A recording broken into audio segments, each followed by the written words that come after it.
FC Dallas returns to Toyota Stadium for a match against Seattle Sounders FC. Can FC Dallas slow down Seattle's strike force? And who will win the midfield battle? We'll discuss that and more in this week's Keys to the Match, driven by Toyota. We start with a good problem to have. Daniel, FC Dallas is top of the table right now with the best offense in the league. But how does this team handle playing with a target on their back?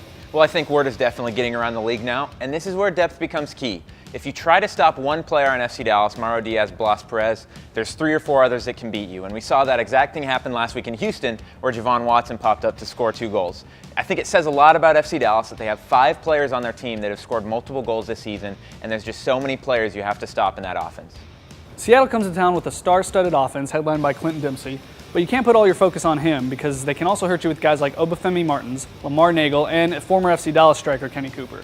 Yeah, and I think the big story on Saturday is which defense can do enough to stop the other team's offense. And in Seattle, like you said, league's leading scorer, Clint Dempsey, and actually the leading assist man in Obafemi Martins. But, you know, for FC Dallas, I think the key is forcing them to receive the ball higher up the field, closer to midfield, rather than in attacking areas where their first touch can be dangerous.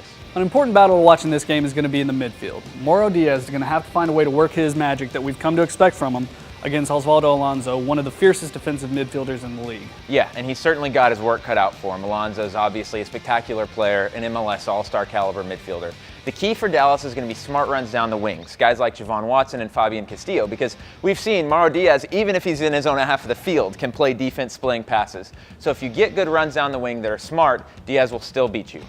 The Toyota Stadium gates will open at 6 p.m. for that 7:30 kickoff, and the match will be broadcast in high definition locally on Time Warner Cable Sports Channel 148. For the English radio call, tune into 100.7 The Word with Steve Davis, and for our Spanish listeners, tune into 1270 a.m. La Voz del Pueblo with your host Carlos Alvarado. That does it for us this week. For the Keys to the Match, driven by Toyota, I'm Scott Brown. And I'm Daniel Robertson. We'll see you on Saturday night.